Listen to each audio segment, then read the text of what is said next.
Okay, hello everyone, and welcome to the eighth lecture of Shaastra Spotlight on the Wells Fargo Day 4 of Shaastra 2021. Adding to our bigger and better lineup this year, we are extremely honored to have with us Professor John Hennessy for a fireside chat. Along with being the current chairman of Google's parent company, Alphabet Incorporated, Professor Hennessy has also served as the 10th president of Stanford University.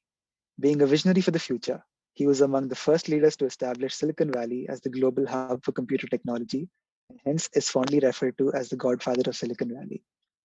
Dr. Hennessy won the 2007 Turing Award for developing the RISC, Reduced Instruction Set Computer Architecture, which is now used in 99% of new computer chips. Thank you so much for joining us, Professor. Delighted to be here.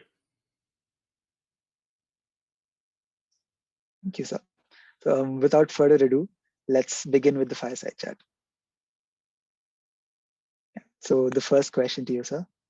What, in your opinion, were some of the best technological advancements after taking up the position of chairman at Alphabet? And what are some of the advancements that you are looking forward to in the near future? Well, I'd say the AI revolution is certainly a big part of what's occurred in the last 5 to 10 years. I remember when we initially had the discussion at a board meeting about going all in on artificial intelligence and seeing it as a technology that would have broad impacts. And of course, that happened at that point. There were just some early glimmers of what we might be able to do with AI in terms of speech recognition, recommendation systems, automatic diagnosis of issues. And of course, the technology has exploded since then. It's just exploded, and the rate at which it's having impact is tremendous. But we're still in the early days of this artificial intelligence breakthrough. The famous CNN paper, which did the ImageNet breakthrough, is less than 10 years old. So we're still in the beginning of this phenomenal period. And I think it's changing the way we think about implementing computing systems. It's changing the way we think about building hardware and building processors. So I think the next few years are going to be dominated by really exploring this. Of course, there are other technologies that are also making important strides.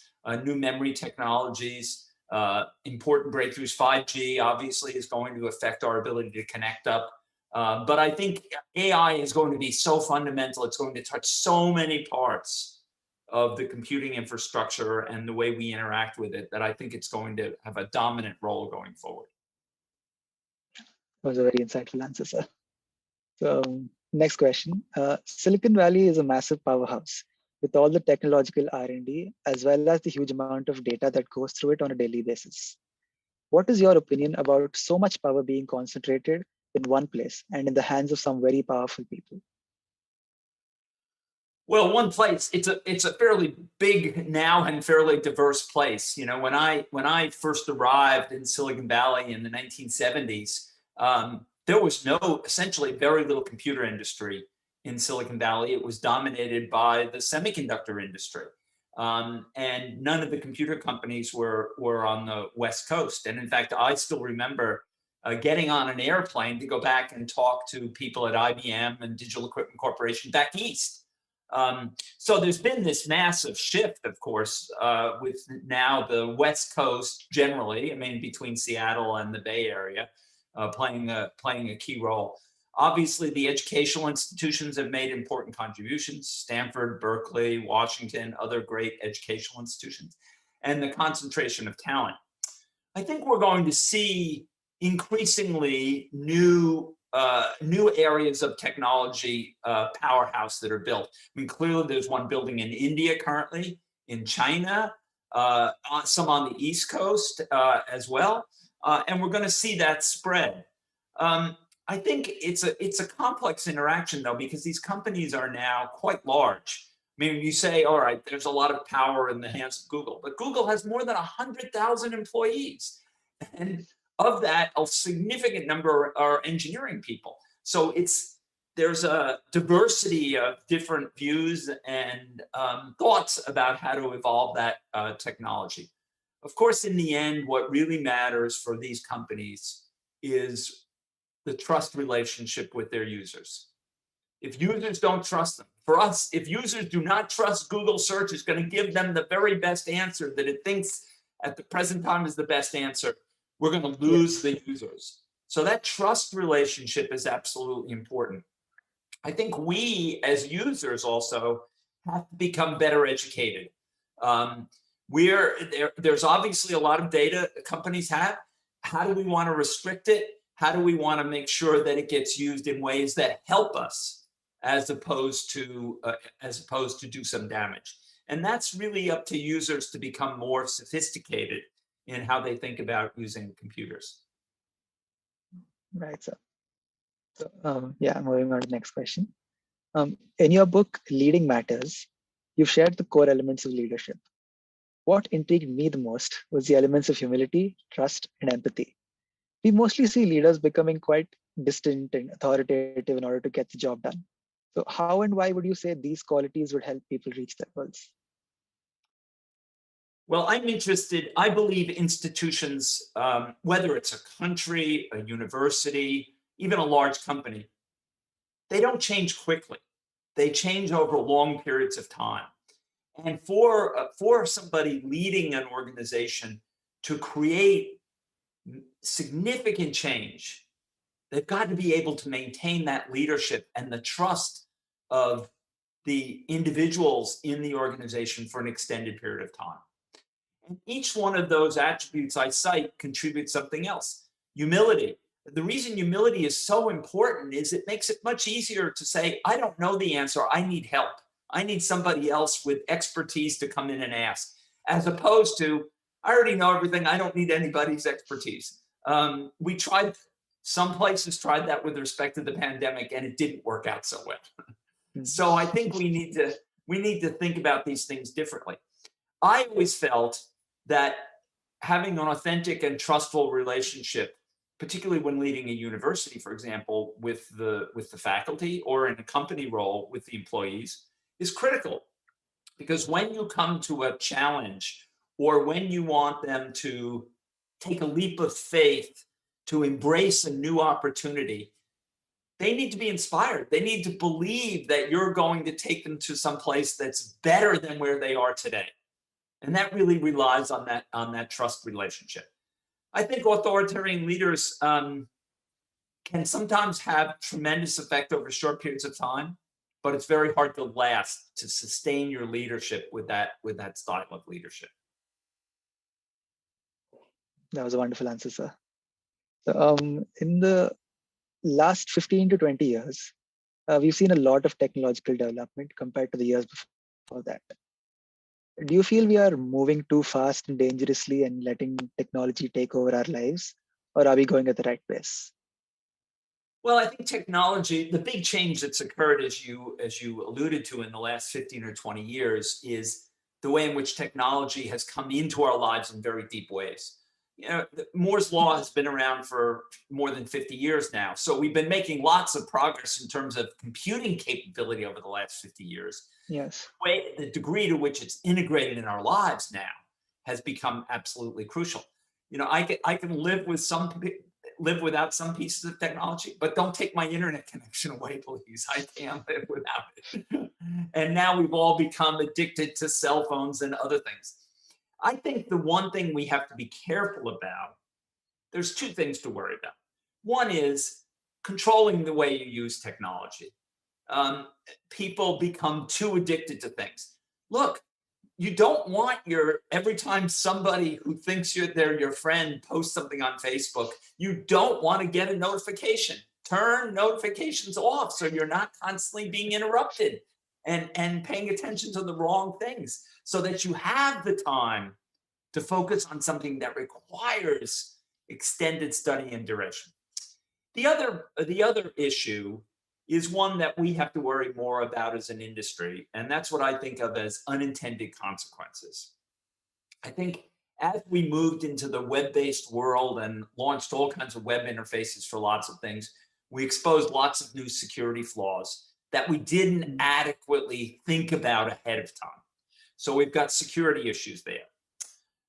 As we created social media, We didn't think so much about the unintended consequences, the creation of so-called walled gardens and small groups that would promote conspiracy theories and other unusual kinds of theories of how the world was working. We didn't realize that was going to happen.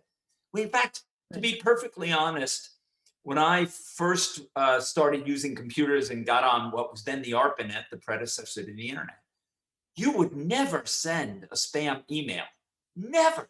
Because if you sent a spam email, you would be tarred and feathered. You'd be labeled as a spammer, and it was considered socially inappropriate. Now I'd say if I look at my junk file, far more than half my mails get thrown out by my junk filter, by my spam filter, because they're just junk. So there are issues there. The last one I'll mention, this is something which we failed to foresee as the internet developed. We didn't really think about how to make a very easy way to pay content providers. So there was an idea out there called micropayments, where for example, I could tell my system, my browser, that anything I want to look at, if it costs less than 10 cents, just do it and bill me. And I don't even want to ask about it. If it costs 25 cents, ask me about it, or it costs $1, ask me about it first. And that would have made it much easier to pay content providers on an as-needed basis, as opposed to constructing a high paywall and making it very difficult. I don't want to read a lot of newspapers every single day. I want to read one or two. But I may want to see a story, just one story in a particular newspaper. I'm happy to pay for that, to read that story, but I don't want to subscribe to the whole newspaper. We didn't get this right. So that thinking, we as an industry, together with the users, need to think more carefully about these consequences of technology as we go along. And certainly, this is certainly true when we talk about artificial intelligence, because here we will be supplanting some human decision making by machine decision making. And we've got to be careful about bias, about data, the way the data is constructed, about fairness, equity. And I think people realize that around AI. And perhaps some of the earlier mistakes remind us of how important it is to get this right. Yeah, that was very insightful, sir. So now we'll move on to a few questions about your life at Stanford. Spanning more than 4 decades and counting, could you tell us more about your journey at Stanford University, while emphasizing on how things have been different before, during, and after your tenure as president? Sure. Well, when I came to Stanford, it was a time when the computing field was just beginning to grow. There was no, I came just before the Macintosh. The first Apple computers were just introduced. There was no Macintosh. There was no IBM PC yet. So it was just the beginning of that, of desktop computing was just emerging. And a lot of technologies emerged at the same time. Desktop computing, local area networking, the internet, microprocessors, all kind of emerged at the same time. And that led to a wave of startups coming out of the university around that time. Silicon Graphics, Sun Microsystems, MIPS, a whole bunch of Cisco, a whole bunch of companies really being propelled by those technology revolutions that were occurring. Each one of them taking one piece of the technology space and running with it. So then I was involved in the Valley in some startups, and then I decided my real avocation in life was to be in the university, and I came back to the university.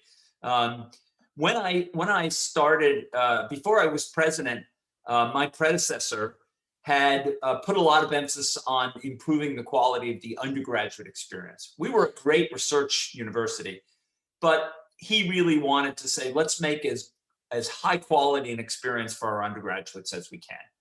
And so I came in and we began to continue that trend. My first few years, I spent a lot of time on improving financial aid. because the dream of the university that the Stanford's always had was that the best and brightest students could come to Stanford, irrespective of what their family income was. So we revamped financial aid, and we made it free for people who made below, at that point, $60,000 a year. We made it completely free, no tuition. And that really engaged students who traditionally, they'd look at the price of tuition and they'd say, I can never afford that. But by saying, well, that's okay, you can't get enough financial aid. If you're good enough to get in, you can get enough financial aid. I then started working, we began to think about the challenges we face around the world, issues of environmental sustainability and climate change, issues of peace, security, democracy, economic growth around the world, medical care and the challenges we face in medical care, whether it be a pandemic or chronic healthcare issues. How do we get better medical care to people around the world? And we began to think about building research enterprises focused around these really big problems, these long-term problems. So rather than around just disciplines, we bring together faculty from across the university to work together. And in a period of about 10 years, we built about 5 or 6 of these new research activities and spaces to enable the faculty and hiring new faculty. And that's really become I think we really have to look to the universities as the creators of solutions for these big societal issues that we face around the world. And they are absolutely global issues. Climate change is a completely global issue that everybody has to deal with. So what can the universities do? Governments are good at implementing some things, but they're not going to be the solution finders. They're going to be the solution implementers. So we as universities can be the solution finders, the research institutions.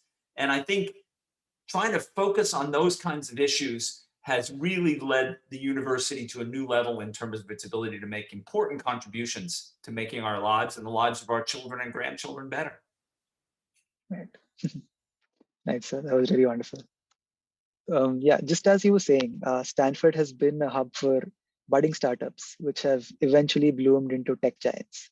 To name a few, such as we have Google, Instagram, NVIDIA, and many more. What exactly is Stanford doing different, which is promoting and developing such a culture in its students? Well, I think we do a couple things. First is we recruit great students, and great students come from around the world. So we recruit really terrific students, and particularly graduate students who come from all over the world. About a third of our graduate students come from outside the US, and about half in engineering, about half of them come from outside the US, right? With India being the second largest participant in that. So we get really great students. We put them together with faculty and we say, do great things. Do something really going to change the world. Invent some new technology, develop some new capability. And giving them enough freedom to pursue what they think is the biggest opportunity. So that's first. And from that comes the creativity that invents a Yahoo or a Google or a VMware. Really trying something that hadn't been tried before and developing a core technology able to do it. The second part of that is something we really started doing and focusing on when I became Dean of Engineering, which is preparing the students who want to be entrepreneurs, getting them the basics of how does entrepreneurship work? How do you take an idea and go to a group of venture capitalists and sell it to them? How do you recruit the rest of your team? How do you get a vision for it? How do you think about financing it? And when I started my first startup company, I didn't know any of those things. I didn't have the first idea about how to set up a business. And as a result, we probably wasted a year or two of time, and probably 25% of the capital we raised was really wasted because we didn't really know what to do. I learned it, but I learned it the hard way. So when I came back to Stanford, I said, let's try to educate our students, because lots of them want to eventually be entrepreneurs. Let's give them the background that they need so we can increase the probability that they'll be successful. And I think that's made a big difference over the last 20 years or so, 25 years even, in terms of the ability of our students to take new ideas and run with them. That's great, sir. I'm sure we have quite a few Stanford aspirants in our audience, and this might have, pushed them more towards their goals. Sure. So, how is your experience as a board member and director at Google and Cisco, and your prominence in Silicon Valley in general helped you administer your Stanford presidency? Well, I learned a lot from my experience in the Valley, both when I did my own startups, as well as from serving as a board member on a larger corporation. I think I learned different things from them in different times. When I did my own startup, when I did MIPS in the 1980s, I learned the value of time. I mean, in a startup, so many things are not black and white. They're gray, it's unclear. And that easily could lead to paralysis, could lead to you not being able to make a decision because you want to wait until you have all the data. But in a startup, time is money. You cannot stand there waiting. There's competition, you're burning cash, all those things. So you have to learn how to make decisions under uncertainty, which I think in any large organization becomes a really critical thing. You've got to be able to make those decisions under uncertainty. You also have to deal with people crises. The hardest thing about starting a company, everybody thinks it's the technology. It's not the technology. It's the people. The people are the hard things. Leading the people, getting them to stretch, getting them to do their best, getting them to commit to do something exciting. And so you learn some people management skills and people inspiration skills in that process. For example, MIPS went through a financial crisis when it was quite young. It had to end up laying off about 25 or 30% of its employees. It had to retrench. It was within 2 weeks of completely running out of money and going broke. And we had to go through that and do a layoff, reset the company, and then re-inspire people. When the financial crisis came in 2008, the university was in the same situation. We lost roughly 30% of our endowment. Roughly $8 billion of endowment disappeared when the markets crashed. And we had to reset things inside the university. And what I learned from doing it at MIPS was, when you have to go through a dark tunnel, go through it as quickly as you can and get to the other side so you can begin to rebuild and move forward. And so that was not the traditional way in which universities deal with crises. They kind of moan and groan and deal with it very slowly and let it eat away over a long period of time. But I had known from my startup experience that was the wrong way to approach the problem. So I could approach it quite differently. What I learned from Cisco and Google was management of a larger organization. Because obviously Stanford, if you look at all the people, 16,000 students, about as many employees, including the hospitals. So you've got 30,000 people that you have to worry about roughly. And getting an organization like that to operate well, to operate both efficiently in terms of finances so that we can do the most we possibly can for our students, getting it to respond well to complex situations, figuring out how you get the next generation of leadership and get the other leaders. You cannot do everything yourself. So you've got to delegate, which means you have to have people that you can trust to do jobs. And that's something that I think companies at that point anyway did better than universities in terms of preparing people for leadership roles. And so I learned that. I saw how Cisco and Google were doing, and I said, we can do a better job in the university preparing people for leaders. We train the academic system trains great faculty, but great professors don't necessarily make great leaders or managers. They have another set of skills they have to learn. And so by helping them develop those skills, I think we've ended up with better leadership in the university, and it's made it much easier to do new things. Nice. All of us have faced our fair share of hurdles. Yeah, you've pretty sure you've gone past them with really great success in life. Yeah, I hope that's inspirational for all of our audience as well. So yeah, I think we can move on to a few technical questions now. Okay. So what is the current architecture being used by microprocessors, and how have these developed on or modified the initial RISC architecture developed by you? So the initial RISC architecture was really focused on getting efficiency and being able to exploit what we call instruction level parallelism. That is the ability to find parallelism between instructions. We rode that approach from early 1980s till about the year 2000 or 2005. And then it really began to peter out, and we had to find a new approach. That new approach turned out to be multi-core, where we put multiple processors on a single chip.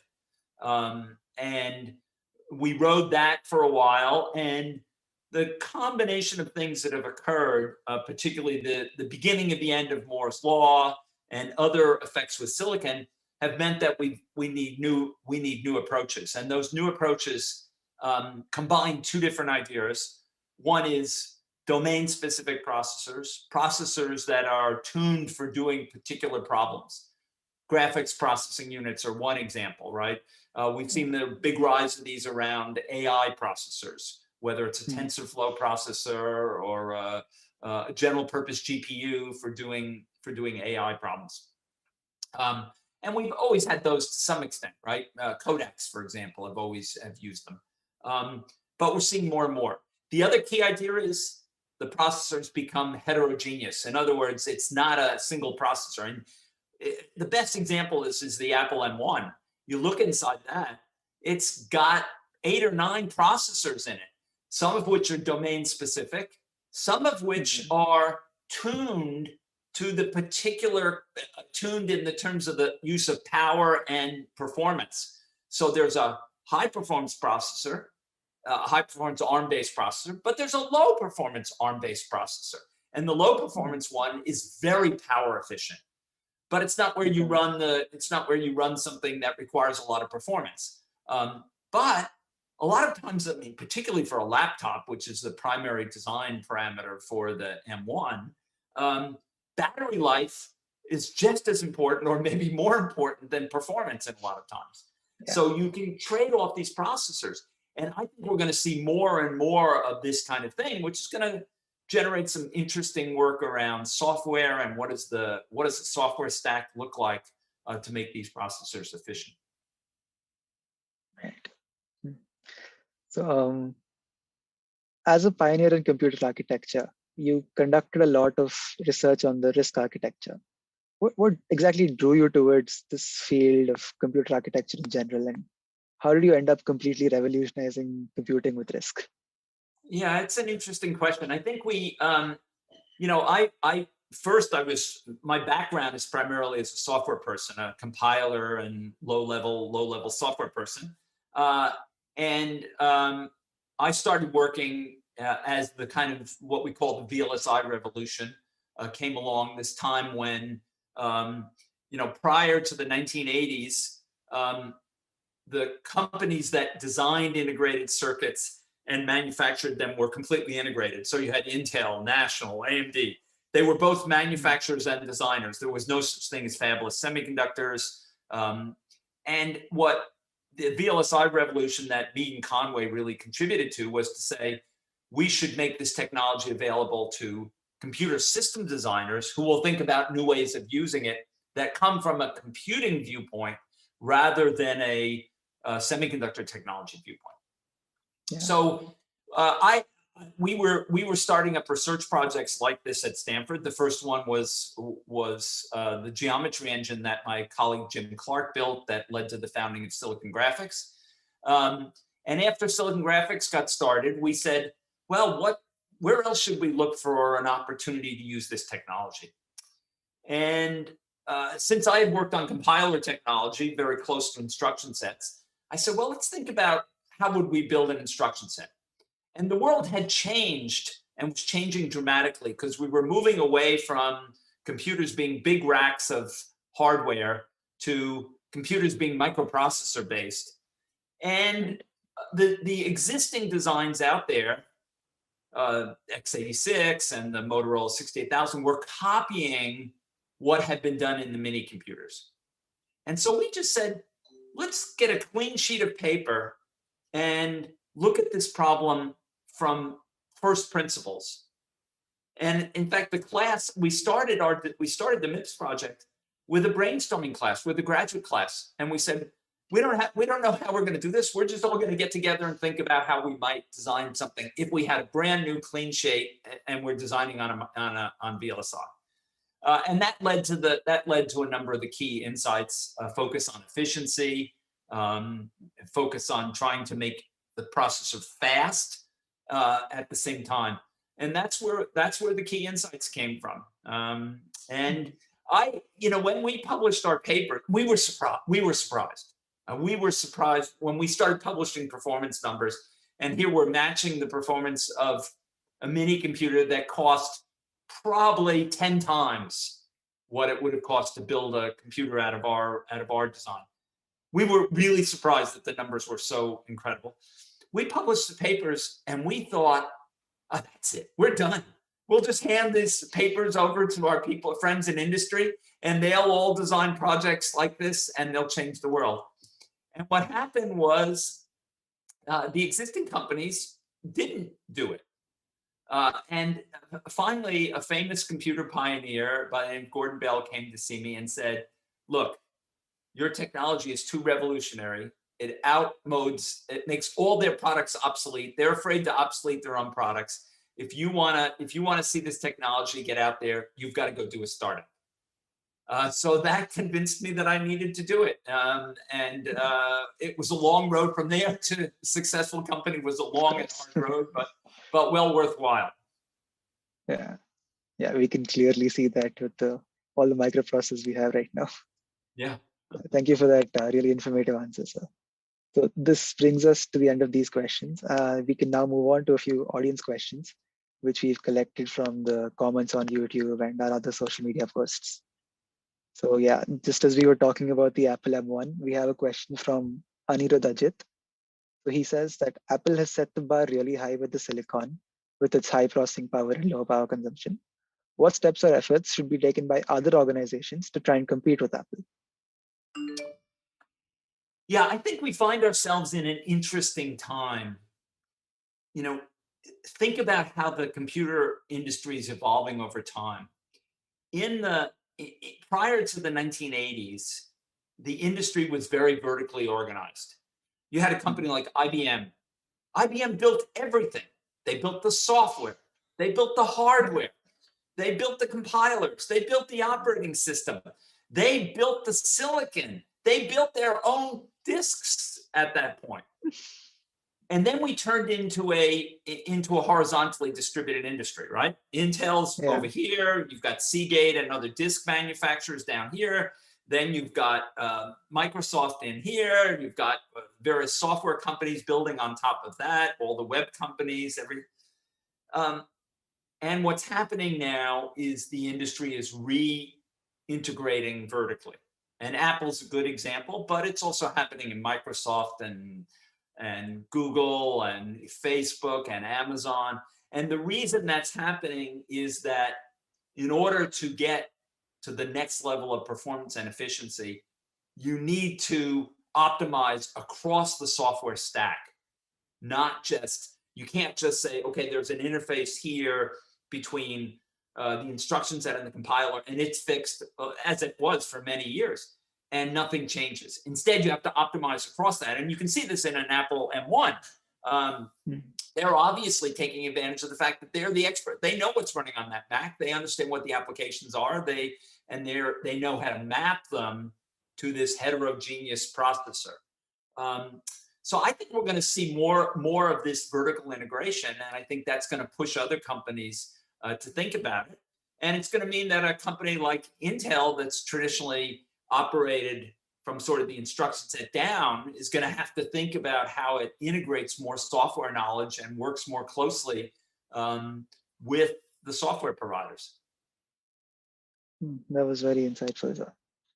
Yeah, I think the next question, this has been quite popular in all our comment sections. So how did you react when you found out you were nominated for and subsequently won the Turing Award?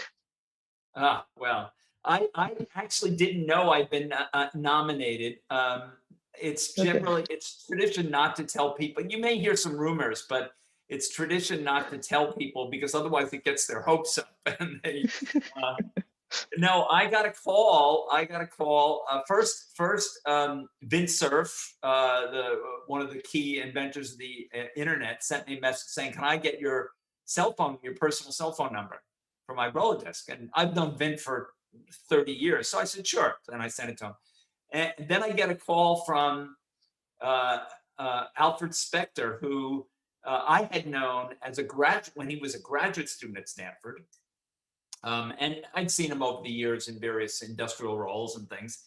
And he calls me and told me the good news. And it was really, it was a dream come true. Because for a person who's really deeply embedded in technical work and has spent much of his life on it, to be recognized for that work was really just a wonderful event. And, you know, Dave Patterson and I have developed just an incredible working relationship now that's been 30 years basically since we wrote the first edition of the book together. And we've been able to do something that I think working as a team that neither one of us could have done alone. And that's been really extraordinary. And when we started the work, as I pointed out, lots of people didn't believe the RISC ideas. But so Dave and I were kind of allies because lots of other people thought we were crazy. But here are a bunch of academics. You guys don't know what you're doing. In fact, there's this one great story. So Dave Patterson and I were on a panel, and it was a RISC versus anti-RISC panel, RISC versus CISC panel, then called. And there was a guy on it from another company, and he had written some things saying, "Oh, this technology is never going to work, and don't worry, it's not important," and things like that. And so the moderator of the panel says to him, it was just after I'd started the company, and the moderator of the panel says to him, "Well, Hennessy just got $1 million from venture capitalists to go build a company based on this technology. You say it's not going to work. What should he do?" And this guy says he should take the money and go to South America. So I didn't do that. It turned out the company was successful, and his project actually ended up being canceled. So in the end, things worked out. But it was a very contrarian idea, and there were a lot of people who didn't believe it at all, didn't think it would work when we tried to translate it to industry. Yeah, that's a great story, Sam. So we know that everybody gets shot down this way. So yeah, absolutely. Your ideas are, absolutely. So yeah, next one. Which amongst your many roles, chairman of Alphabet, director of Cisco, president of Stanford, or researcher and professor at Stanford University, have you enjoyed the most, and why? Well, I've enjoyed them all because they're rather different. But I think in the end, probably the role I enjoyed the most is professor. I love teaching. I love helping students learn new things. You know, one of the great rewards of doing the book with Dave Patterson is we've educated students around the world. And I've had students come up to me in India, in China, in Greece, in various places and saying, "Oh, I learned from your book." And that's, it's really rewarding to have that and to see that and to think, you know, you helped contribute to these people learning something new. So I'd say in the end, you know, the combination of researcher and professor is that's what I came to Stanford to do, and it's what I still love to do today. Well, yeah, we've had the same reaction in our WhatsApp groups and Instagram and everywhere when we posted. They're like, "I've referred to John Hennessy's books." And Yeah. Yeah, it was great to hear that for us too. Next, we'd love to hear something about the current projects or research you are working on at the moment. Should we be looking forward to something groundbreaking soon? Oh, I don't think so. I mean, I'm at a point where I'm not going to run a large group. I'm more of a kibitzer than I'm the kind of leader of a large Okay. research group at this point.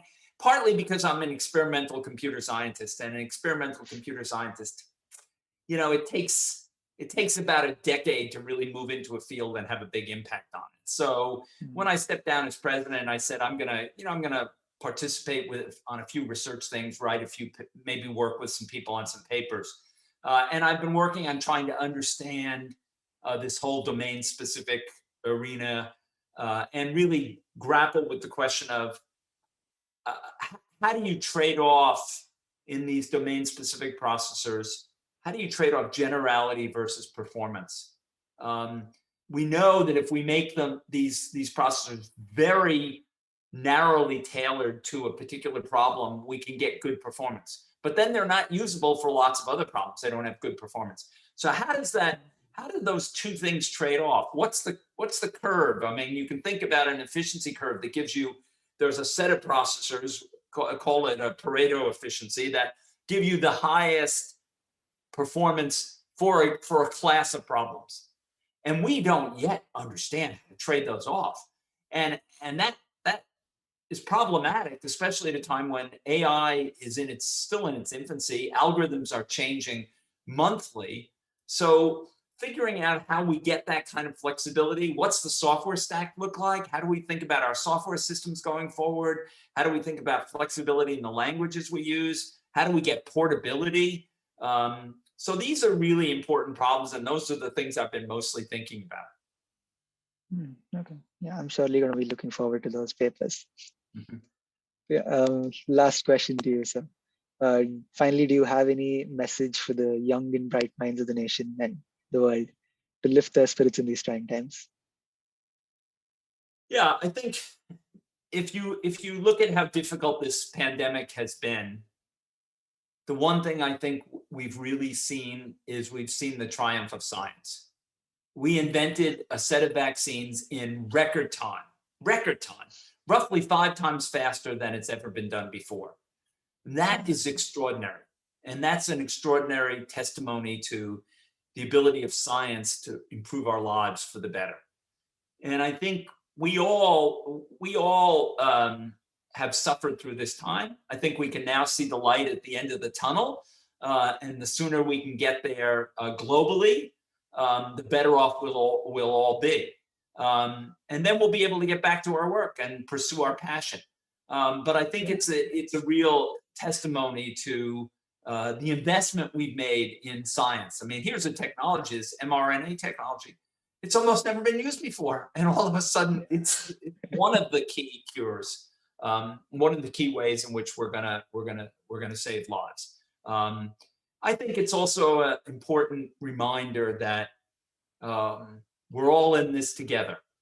No country, no continent can be an island anymore. We move around, we exchange things. We did it on the internet. We do it through jet flying around the world. We've got to think in a more integrated fashion about the quality of life for people everywhere around the world, and work together to try to solve the problems we face as human society and make the world better. Yeah, thank you so much for that, sir. So, unfortunately, that brings us to the end of this insightful fireside chat. It was truly a privilege to have you with us, Professor Hennessy, and thank you once again for being a part of our online lecture series. Thank And yeah, you. I to our enjoyed it. Great questions. thank you, sir. Yeah, to our audience watching right now, please find the attendance and feedback form link on the chat. Kindly do fill the same. Participants who attend 4 or more live lectures as a part of Shaastra Spotlight 2021 would get e-certificates. Next up on Shaastra Spotlight, we have a fireside chat with Nobel Peace Laureate Dr. Mohammad Yunus at 3:30 p.m. and another fireside chat with Dr. Viral Shah in collaboration with Upskill at 5 p.m. We request you all to attend these sessions too. We thank the audience for your patience and hope you had a wonderful time. Thank you.